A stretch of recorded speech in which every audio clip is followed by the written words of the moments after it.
안녕하세요. 협상 전문가 류지연 변호사입니다. 오늘은 여러분들과 함께 협상 준비를 위한 마법의 툴에 대해서 설명드려 보려고 합니다. 내가 24시간 뒤의 이 시간에, 바로 내일 이 시간에 나한테 너무나 중요하고 우리 회사에게도 너무나 중요한 협상을 앞두고 있다. 그랬을 때 나는 과연 어떤 준비를 할 것인가가 좀 막막한 경우들이 있어요. 그래서 저는 여러분들이 딱 20분만 집중을 하면 활용하고 요긴하게 써먹을 수 있고 여러분들이 원하는 협상 결과를 얻을 수 있게 하는 핵심적인 이 협상 준비 방법론을 한번 말씀을 드려보려고 합니다.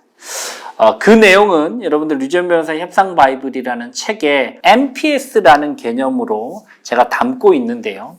이 MPS라는 개념은 바로 이런 개념입니다. 이 MPS는 Negotiation Preparation Sheet입니다. 즉 협상 준비 툴이죠. 내가 협상을 할 때 요 10가지만 체크리스트로 한 가지씩 준비를 하면 딱 20분만 집중을 해서 내가 한번 끄적끄적 나 혼자 조용한 공간에서 한번 정리를 해보면 내가 훨씬 더 자신감을 가지고 불안에 떨지 않고 긴장감에 지지 않고 협상을 할 수 있는 그런 전략이 담겨 있는 여러분들이 협상을 위한 체크리스트라고 생각을 하시면 되겠습니다. 자, 지금부터 이 첫 번째부터 두 번째, 세 번째, 네 번째, 다섯 번째, 여섯 번째, 일곱 번째, 여덟 번째, 아홉 번째, 열 번째의 MPS의 핵심 개념에 대해서 그 액기스만 여러분들께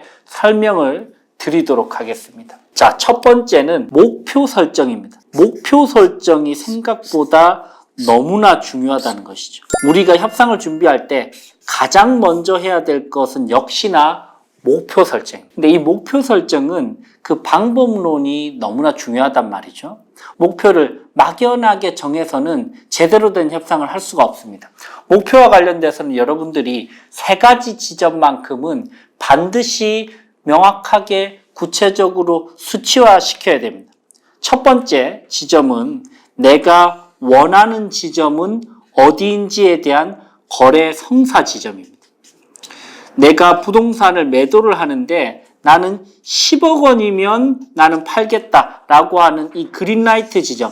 내가 얼마면 만족하는지는 반드시 수치화시켜줘야 될 거고요.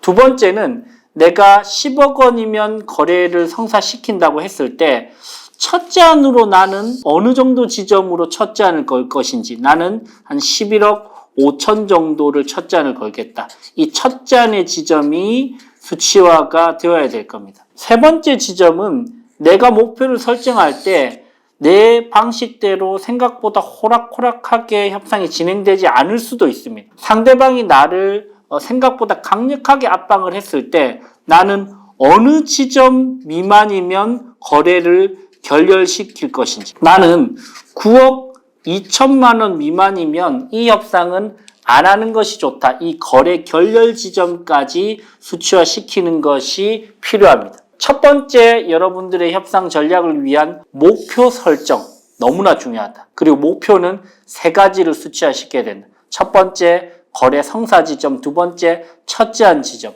세 번째 우리가 빠뜨리기 쉬운 거래 결렬 지점. 특히 이 거래 결렬 지점이 없을 때 우리가 해서는 안 된 계약을 체결할 수도 있습니다. 그래서 이 세 번째 지점을 여러분들이 각별히 유의하시기 바랍니다. 자, 두 번째로 여러분들께서 생각해야 될 포인트는 요구라는 개념과 그리고 욕구라는 개념을 분리를 해서 우리가 협상을 해 나가야 됩니다. 특히 요구라는 개념과 욕구라는 개념은 이 욕구라는 개념이 결국은 핵심인데요. 이 하버드 로스쿨에서 협상 프로그램의 첫날, 첫 강의 때 이 요구와 욕구의 개념에 대해서 아주 강조를 많이 하고 있습니다. 여러분들이 생각을 해보시면 협상을 할 때 상대방과 대화를 합니다. 그럴 때 이 대화의 과정, 협상의 과정을 빙산으로 표현을 해보자면 상대방이 실제로 표현하고 겉으로 드러내는 부분을 우리는 요구라고 이야기를 하고 실제로 표현되지는 않지만 상대방이 근원적으로 충족되어지고 싶어하는 핵심적인 요구사항, 니즈사항, 이 부분을 우리는 interest라고 설명을 하고 있습니다. 즉, 상대방이 코카콜라 한 병 주세요라고 요구를 한다, 표현을 한다라고 했을 때 표현된 부분은 코카콜라지만 실질적이고 근원적인 부분은 욕구를 파악을 해야 되죠. 이 사람이 목이 마르구나. 갈증 해소가 필요하구나. 그럼 내가 코카콜라가 아니어도 되겠는데? 내가 17차를 줘도 되고 포카리 스웨트를 줘도 되겠는데? 결국은 협상은 여러분들 이 욕구를 어떻게 파악하느냐의 싸움입니다. 이 욕구만 파악이 된다면 상대방에게 내가 가지고 있는 다양한 카드들을 제시를 할 수 있다는 것이죠. 그래서 상대방과 대화 속에서 저 사람의 욕구, 니즈가 무엇인지를 우리가 관찰을 통해서 빠르게 파악을 해야 됩니다. 그 전제로 상대방이 충분히 이야기할 수 있는 시간을 할애하기 위해서 적어도 5대5의 비중은 유지를 하면서 상대방의 이야기를 절반 이상 들어주고요. 두 번째, 상대방의 대화 속에서 3번 이상 반복적으로 등장하는 단어에 우리가 집중을 해볼 필요가 있습니다. 세 번째는 질문의 방식을 통해서 상대방의 욕구를 파악할 수 있는데 특히 이 욕구를 파악할 수 있는 질문의 방식은 Why와 관련된 질문이죠. 왜 코카콜라를 당신은 원하세요? 갈증 해소를 위해서요. 이 욕구만 파악을 하면 이 Why라는 질문을 통해서 욕구가 파악이 되면 생각보다 훨씬 더 효율적으로 협상이 전개가 될 수 있습니다. 자, 세 번째 핵심적인 키워드는 바로 기준입니다.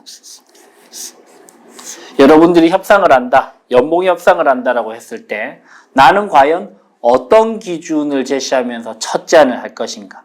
이 기준점을 잡는 것이 너무나 중요한데 특히 기준점과 관련돼서 핵심적인 개념이 바로 앵커링 이펙트죠. 즉 내가 제시했던 그 첫 제안의 그 지점이 상대방의 뇌리에 박히면서 강력한 앵커 효과를 가져다 준다. 그 첫 제안을 우리가 어떻게 걸 것인지가 너무나 중요한데 이 기준과 관련돼서 여러분들께서 생각하셔야 될 포인트가 바로 이 20% 룰입니다. 우리나라 사람들은 100이라는 수치를 원할 때 주로 이 100에서 120 사이에서 첫 제안을 건다는 것이죠. 그래서 내가 첫 제안을 할 때 아니면 첫 제안을 받을 때는 20%는 미니멈 상대방이 첫 제안을 조금 더 업해서 제안을 해오겠구나. 그리고 나도 내가 첫 제안을 할 때는 한 20% 정도는 적어도 룸을 가지고 여유를 가지고 제안을 해야 되겠구나 라고 생각을 하고 접근을 해야 된다는 것이죠. 이 첫 제안과 관련된 이 앵커 효과가 강력하기 때문에 우리는 적어도 20% 정도는 여유 있는 그런 앵커를 걸 필요가 있고요. 또 상대방이 첫 제안을 할 때는 우리가 곧바로 예스를 할 필요는 절대로 없다. 왜? 상대방도 20% 정도의 여유를 가지고 접근할 것이기 때문에 그걸 우리가 곧바로 예스를 하면 우리가 상대방으로부터 20%를 추가로 얻을 수 있는 기회를 우리가 선제적으로 포기하는 그런 결과를 야기합니다. 별로 협상 전략적으로는 좋지 않다는 것이죠. 그래서 세 번째 키워드인 기준과 관련돼서는 앵커링 효과 그리고 20% 룰을 생각을 하시기 바랍니다. 네 번째 키워드는 바로 창조적인 대안입니다. 창조적 대안. 내가 협상을 할 때 죽자 살자 내가 싸운다, 전쟁한다 라고 접근하면 상대방도 공격적인 그런 분위기를 감지하면서 생각보다 협상이 잘 진행되지 않는 경우들이 많다는 것이죠. 우리가 협상을 할 때 서로 윈윈을 할 수 있는 구도를 만들어낼 수 있는 좋은 묘안이 있지 않을까. 우리가 무조건 싸움이다, 전쟁이다라는 구도로 달려들 게 아니고 나도 상대방도 서로 윈윈을 할 수 있는 창조적인 대안을 마련할 필요가 있다. 예를 들면 스타트업 기업과 아니면 연봉 인상을 요청하는 직원 사이에서 연봉 협상을 한다고 했을 때 지금 당장 코로나로 우리가 연봉 인상을 해주기가 힘들다면 2년 뒤, 3년 뒤에 스톡옵션을 행사를 해서 그런 방식을 보상을 해주겠다라는 방식의 크리에이티브한 카드를 제시를 할 수 있다. 이것들이 바로 이런 개념이 바로 협상적으로는 창조적 대안이라는 개념이고 연봉 협상을 한다라고 했을 때도 연봉 조건 수치 한 개에만 우리가 집착을 하는 것이 아니고 다른 포지션이라든지 스톡 옵션이라든지 아니면 재택 근무와 관련된 부분이라든지 아니면 교육이 기회를 준다든지 아니면 여러 가지로 연봉적인 조건 이외의 창조적인 부분들을 생각을 해볼 수 있다라는 개념으로 접근하시면 되겠습니다. 다섯 번째 키워드는 숨은 이해관계입니다. 숨은 이해관계. 내가 협상을 할 때 나와 상대방이 궁극의 의사결정권자일 경우는 생각보다 많지 않다는 것이죠. A와 B가 협상을 하면 그 뒤에 의사결정권자가 드러나지는 않지만 숨어 있고 B 입장에서도 의사결정권자가 숨어 있는 경우들이 대부분입니다. 그죠? 그래서 먼저 우리가 협상을 한다면 협상 테이블에 눈앞에 보여있는 상대방 이면에 이 협상에서 의사결정에 있어서 결정적인 영향을 미치는 사람들은 누구인지에 대해서 파악을 하고 그 사람들의 성향을 분석해 볼 필요가 있습니다. 여섯 번째 키워드는 너무나 중요한 협상에서 가장 핵심적인 베트나를 준비를 해야 되겠죠. 이 베트나는 협상 결렬 대안이라는 뜻이죠. 영어로는 Best Alternative to Negotiated Agreement의 약자입니다. 즉 우리가 협상을 했을 때 이번 협상이 결렬됐을 때 취할 수 있는 최선의 대안을 우리는 베트나라고 합니다. 여러분들 이 베트나를 준비하지 않고 간다면 우리는 협상에서 끌려다닐 수밖에 없겠죠. 우리가 협상을 할 때 본능적으로 여러분들께서 야 이번 협상이 결렬됐을 때 우리는 플랜 B가 뭐야? 야 이번 협상이 결렬됐을 때 쟤네들은 플랜 B가 뭐야? 를 파악하고 이걸 준비하고 협상에 나간단 말이죠. 그래서 여러분들께서 협상을 할 때 대안이 무엇인지 대안이 없는 협상은 끌려다닐 수밖에 없는 협상이다. 상대의 자비에 의존할 수밖에 없는 협상이다. 나는 어떤 대안을 쥐고 협상에 나갈 것인지 그리고 쟤네들은 어떤 대안이 있는지를 여러분들이 미리 파악을 하고 협상 테이블에 나아가셔야 될 겁니다. 일곱 번째 키워드는 커뮤니케이션 전략입니다. 이 커뮤니케이션이 너무나 협상에서 중요하죠. 이 커뮤니케이션 전략과 관련돼서는 크게 네 가지로 나누어서 설명을 드립니다. 첫 번째, 누가 커뮤니케이션 할 것인가? 두 번째, 언제 커뮤니케이션 할 것인가? 세 번째, 어디서 커뮤니케이션 할 것인가? 네 번째, 어떤 커뮤니케이션 수단, 채널을 쓸 것인가와 관련된 전략이 필요합니다. 누가 커뮤니케이션 할 것인가? 내가 할 것인가? 누구를 시킬 것인가? 같이 나아갈 것인가? 국가의 역할은 누가 할 것인가? 배드가이 역할은 누가 할 것인가? 언제 커뮤니케이션 할 것인가? 그죠? 일요일 저녁 8시에 우리가 메시지를 보냈다. 그러면 협상이 제대로 진행되지 않겠죠. 그죠? 이 타이밍과 관련된 부분. 세 번째, 어디서 협상할 것인가? 홈에서 할 것인가? 어웨이에서 할 것인가? 아니면 제3의 지점을 우리가 찾을 것인가? 그리고 각각의 경우에 있어서 장단점은 어떨 것인가? 네 번째, 커뮤니케이션 채널과 관련돼서 카톡으로 이야기할 것인가? 전화로 할 것인가? 직접 얼굴을 보고 할 것인가? 이메일을 남길 것인가? 이런 부분들은 커뮤니케이션 전략적으로 사전에 여러분들께서 반드시 확인을 하고 진행을 하셔야 되는 부분입니다. 여덟 번째 키워드는 감정입니다. 우리는 감정적인 이유로 결정하고 논리적인 이유를 대는 경우들이 많죠. 그래서 여러분들께서 어떻게 하면 긍정적인 감정을 시기적절하게 활용할 것인가? 그리고 부정적인 감정은 우리가 어떻게 대처를 할 것인가와 관련된 감정과 관련된 감정 전략이 필요합니다. 그죠? 그래서 내가 포지티브한 감정과 관련돼서는 어떻게 호감을 초반에 이끌어낼 것인가? 그리고 네거티브한 감정을 어떻게 대처를 할 것인가?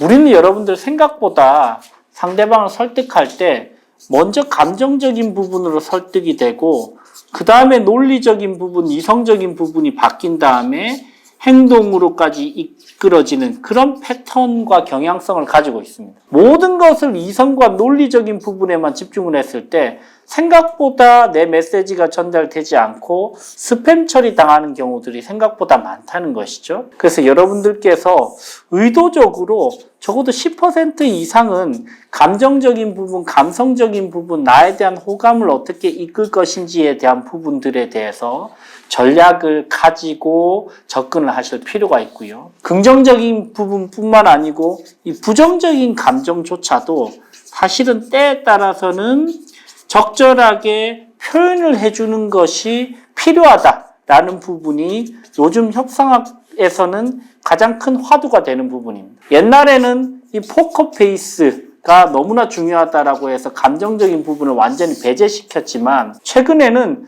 부정적인 감정을 완전히 배제시키는 것은 불가능하다라고 생각을 하면서 때에 따라서는 부정적인 감정을 어떻게 나만의 방식으로 실수하지 않으면서 상대방에게 솔직하게 전달할 수 있을까? 그것이 오히려 더 좋은 결과를 만드는데 더 유리하게 작용한다라는 와튼스쿨의 연구 논문도 있거든요.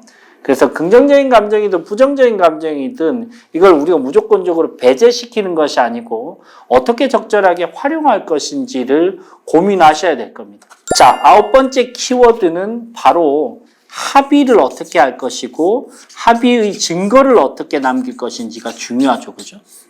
예를 들면 계약서를 쓴다든지 아니면 합의된 내용을 반드시 당일에 이메일로 남긴다든지 때에 따라서는 우리가 녹취를 하는 것도 방법입니다. 그죠? 우리나라에서 상대방의 동의를 받지 않는 녹음은 허용된다, 안 된다? 허용된다. 녹취는 허용됩니다. 단, 내가 대화 당사자여야 됩니다. 그죠? 내가 대화 당사자면 상대방이 동의를 받지 않고도 녹음을 해도 이게 허용되고 증거자료로 활용될 수 있습니다. 그러면 불법이 녹음은 뭐죠? 내가 대화 당사자가 아니고 타인 간의 대화를 내가 녹음을 했다. 이거는 불법 녹음으로 우리가 처벌받게 됩니다. 통신비밀보호법 제3조를 보면 타인 간의 사적인 대화는 녹음할 수 없게 되어 있습니다. 그죠? 자, 합의와 증거를 어떻게 남길 것인가? 최대한 서면화시키고 안 되면 이메일이라도 남기고 그것도 안 되면 녹음을 해보는 방법까지 고려를 해볼 수 있겠습니다. 자, 마지막 10번째 키워드는 바로 이 모든 것을 가능하게 만드는 가장 핵심적인 논리, 가장 핵심적이고 강력한 자본, 바로 이 신뢰 자본입니다. 협상은 이 신뢰 자본이 밑바탕 되지 않았을 때 모든 협상 스킬들은 한 개도 먹히지 않습니다. 저 사람이 나를 하나도 신뢰하지 않으면 협상 따위가 진행될 리도 없겠죠. 그죠? 강력한 신뢰 자본을 바탕으로 어떻게 하면 내가 원하는 것을 가장 적은 비용으로 가장 효율적으로 우리가 얻을 수 있을까를 고민을 할 필요가 있고요. 이 신뢰 자본이 주는 임팩트는 생각보다 강력하다. 신뢰 자본은 크게 두 가지를 다르게 만든다. 첫 번째는 신뢰 자본은 거래의 시간을 드라마틱하게 빠르게 만들고 그러면서 거래의 비용을 생각보다 많이 줄일 수 있는 결정적인 부분이다 라는 방식으로 우리가 생각을 한다면 우리가 생각보다 신뢰 자본을 어떻게 확보하고 활용해 나가는지가 협상에 있어서 너무나 중요합니다. 이 도키 다이스케라고 하는 골드만삭스 자산운용사의 대표를 10년간 역임했던 이 일본의 전설적인 세일즈맨은요, 이 신뢰 자본과 관련돼서 신뢰도 그래프를 이렇게 그립니다. 그래서 1단계, 2단계, 3단계, 4단계, 5단계, 1단계, 2단계, 3단계, 4단계, 5단계로 나누어서 신뢰도를 관리를 하는데요. 1단계는 신뢰가 거의 없는 그냥 내가 어떤 제안을 하면 스팸 처리 당하는 정도의 신뢰고요. 2단계는 신뢰가 어느 정도 쌓였지만 형식적입니다. 3단계는 이 신뢰는 그래도 꽤 많이 쌓여서 내가 일상적으로 어떤 제안을 하거나 비즈니스를 하는 데는 전혀 문제가 없고 점심도 함께 먹어줄 수 있는 정도의 우리가 괜찮은 사업 파트너네 라고 생각하는 정도의 신뢰입니다. 4단계는 신뢰가 제법 높죠. 이 정도 단계는 내가 그 사람에게 사적인 시간을 할애해서라도 내가 그 사람을 도와주고 애정을 가지고 조언을 해주는 단계. 이 5단계는 궁극의 신뢰 단계입니다. 이 5단계는 그 사람이 이야기하면 무조건 묻고 따지지 않고 예스를 하는 정도 수준의 신뢰입니다. 도끼 다이스케는 이렇게 이야기하죠. 신뢰도가 적어도 4단계 수준에 이르지 못했을 경우에는 의미 있는 비즈니스가 성사될 가능성이 거의 없다. 일단 성급하게 접근하지 말고 먼저 신뢰를 쌓고 접근을 하라 라고 이야기를 합니다. 자, 여러분들 지금까지 저희가 이 NPS에 나오는 핵심적인 개념들을 쭉 한번 활용을 해봤고요. 이 10가지의 개념, 이 저희가 협상 바이블이라는 책에 나오는 이 NPS의 핵심적인 개념을 가지고 여러분들께서 중요한 협상을 한 20분 정도만 시간을 할애해서 정리를 해봐도 내가 훨씬 더 단단하고 자신감 있게 협상을 할 수 있는 그런 전략, 준비 방법을 활용을 해봤습니다. 여러분들도 이 NPS를 한번 적극적으로 활용을 해보시고 제가 NPS와 관련된 이 영상 그리고 제 책에도 이 NPS가 나와 있고 여러분들께서 얼마든지 실무적으로도 활용할 수 있는 좋은 툴이라고 생각해서 권해드립니다. 여러분들의 협상의 시간이 불안의 시간과 긴장의 시간이 아닌 확신의 시간과 자신감 넘치는 시간이 되시길 바라면서 오늘 영상 마무리해 보도록 하겠습니다. 지금까지 협상 전문가 류재훈 변호사였습니다. 감사합니다.